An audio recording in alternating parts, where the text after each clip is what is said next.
আজি third day আৰু বছে কিবা মন চন ডাউন কৰি আছে আজি থাৰ্ড ডে হয় কিন্তু ফৰ্থ ডে হ'ব কাৰণ এদিন ফৰ্ম ফিল আপ কৰোঁতে গৈছি ন আজি থাৰ্ড ডে হয় মানে প্ৰেক্টিকেল যেতিয়াৰ পৰা ক্লাছ ষ্টাৰ্ট হৈছে তেতিয়াৰ পৰা আজি থাৰ্ড ডে হয় কিন্তু ফৰ্ম ফিল আপ কৰা দিনৰ পৰা ধৰিছে আজি ফৰ্থ ডে হয় কোনটো ধৰি ল'ম আৰু নে কি কয় আৰু আজি খেৰবিলাক পেকিং কৰা হ'ব বুটান মাছৰুমৰ হেৰি কম্প'জিং কৰা হ'ব আৰু ৱেষ্টাৰ্ণ মাছৰুমৰবিলাক হেৰি কৰা হ'ব কি কয় পেকিং কৰা হ'ব যোৱাকালি আমি তিয়াই থৈ গৈছিলোঁ আপোনালোকক দেখাইছোঁ ভিডিঅ'ত আৰু আজি সেইবিলাক পেকিং কৰা হ'ব আৰু স্পঞ্জবিলাক স্পনিং কৰা হ'ব মানে কেনেকৈ স্পনবিলাক দিয়া হয় সেইবিলাক আমি দেখাই দিম আৰু তো বলক আৰু আমাৰ দেৰি হ'ল অকণমান বকৰ পৰা আহিছিলোঁ বাছখন বহুত ৰৈ অহাৰ কাৰণে অলপমান দেৰি হৈ গ'ল আৰু বাকীবিলাক আহি উপস্থিত হ'ল চাগে 10টা বাজি গ'ল এতিয়া আমাৰ 10:30 পৰা ষ্টাৰ্ট হ'ব ক্লাছবোৰ চাই থাকক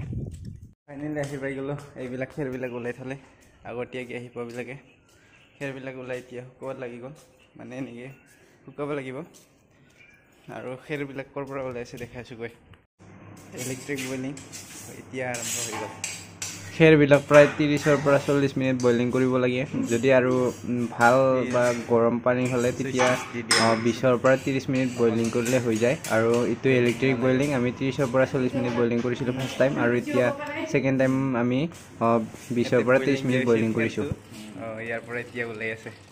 পানীটো নিগিৰে এইটো ইলেক্ট্ৰনিক বইলিং হয় ইলেক্ট্ৰিকত বইলিং কৰিছে ইলেক্ট্ৰিক বইলিং কেটলি এইটো বহুত ডাঙৰ হয় গাহৰি ফাৰ্ম চাবলৈ গৈ আছোঁ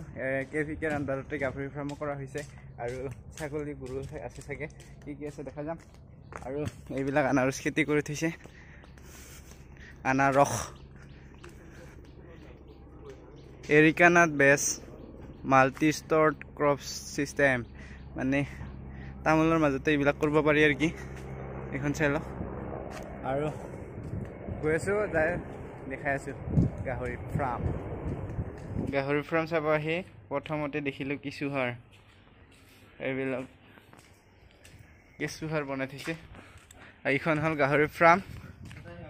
এইকেইটা ফ্ৰী দেখোন এইকেইটা ৰুমত একো নাই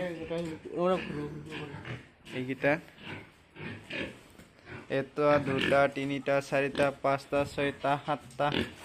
8টা ইয়াতে 8টা আছে 9টা 10 11 12 13টা 14টা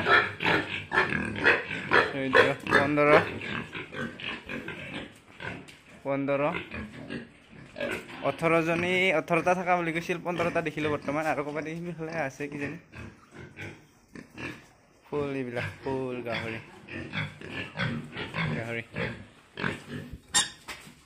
বছ আহক সৰু হৈছে গাহৰিবিলাক চব ৰুম চুমবিলাক ৱাছ কৰি দিছে কিন্তু ভাল লগা হৈছে ইমান গোন্ধ নাই স্মাইল নাই মোৰ ঘৰতো স্মাইল নাই মই সদায় থৈ থাকোঁ না মাজে মাজে টাইম পালে থৈ দিওঁ ৱাছ কৰি থাকোঁ ৰুমবিলাক তাৰ কাৰণে স্মাইলটো নোহোৱা হৈ যায় আৰু যদি ষ্ট'ৰ কৰি ৰখা যায় সেনেকৈ গুবিলাক যদি সেনেকৈ ৰাখি দিয়া যায় তেতিয়াহ'লে বহুত স্মাইল হয় আৰু গাহৰিটোৰ গাত কিছুমান খজুতিৰ প্ৰভাৱ পৰে আৰু গৈ আছোঁ দেখাই যাম খেৰটো শুকাব আৰু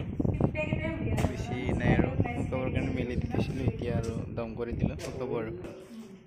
মিল্কী মাছৰুমৰ স্পন হয় মিল্কী মাছৰুমৰ স্পন হয় এইটো স্পনবিলাক এনেকুৱা হ'লে নাম্বাৰ 1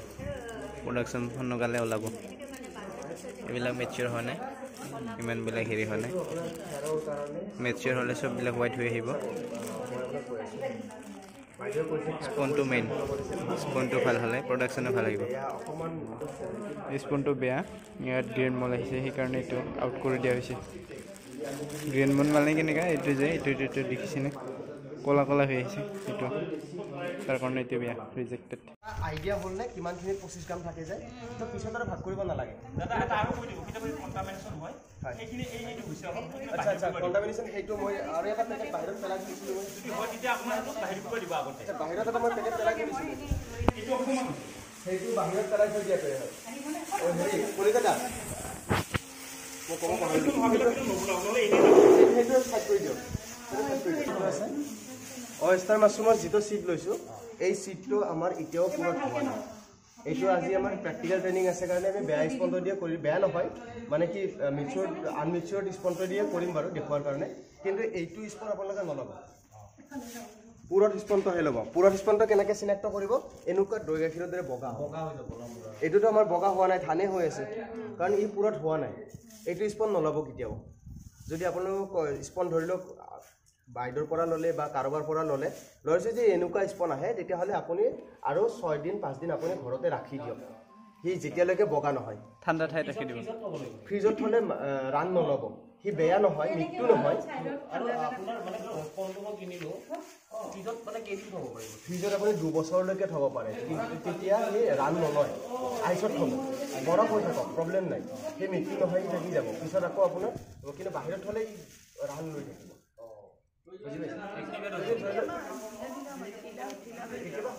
কেতিয়াবা হৈ যায় আৰু বিশেষকৈ ধানৰটো ফ্ৰিজত আমি বহুত দিন ৰাখিব পাৰোঁ কাৰণ ইয়াত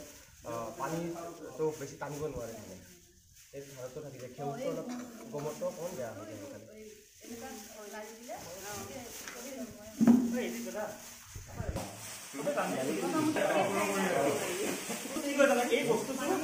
খেৰবিলাক এনেকৈ জাকাৰি জাকাৰি দিব লাগিব সোমাই কিনে এনেকৈ ব্ৰেকত সোমাই কিনে এনেকৈ জাকাৰি জাকাৰি দি পেলাই স্পনটো পাৰে পাৰে এনেকৈ 4টা লেয়াৰ বনাই পেলাই দিব লাগে আৰু লাষ্ট লেয়াৰৰ ওপৰত অলপমান স্পন দিলে কথা নাই এইবিলাক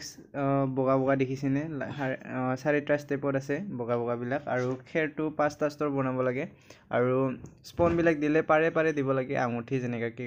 ৰাউণ্ড হয় সেনেকৈ ৰাউণ্ডকৈ দিব লাগে আৰু তেতিয়াহে মানে স্পনটো ভালকৈ গ্ৰ'থ লয় আৰু ফুটাবিলাক কৰি দিব লাগে এই বেগত ফুটাটো সৰু সৰু কৰি দিব লাগে ডাঙৰ কৰি দিলে তাৰ শেষেদি পকা সোমাই যাব পাৰে পেকিং কৰি দিলোঁ আৰু এইটো মোৰ আৰু এইটো আটাৰ আমাৰ দুটা হেনো বেচ হৈছে সকলোৰে হৈছে বাৰু এই দুটা মানে সঠিক ওজনৰ হৈছে আৰু কি 6 কিলো 6.5 কিলোৰ ওচৰে থাকিব এইটো সেনেকৈ 5-6 কিলোৰ এনেকৈ যাব সেইটো অলপ খেৰ কম হোৱাৰ কাৰণে সৰু হ'ল বাকী এইটো এটা প্ৰকাশ আৰু এইবিলাক আছে চব নাম লিখিছে নাম্বাৰিং কৰিছে কণ্টেক্ট নাম্বাৰ আমাৰ ইয়াতে আছে আমি নিমিলেশ্যন কৰি দিছোঁ পানী মাৰি দিলে যাতে বেয়া নহয় গাইজ ফাইনেলি ওজন কৰা হৈ গ'ল এইটো মোৰ আছিল 5-6 কিলো 570 গ্ৰাম হৈছে আৰু হায়েষ্ট ওজন হৈছে এইটো আৰু ছেকেণ্ড এইটো হৈছে 5-6 কিলো 180 গ্ৰাম ছেকেণ্ড ওজন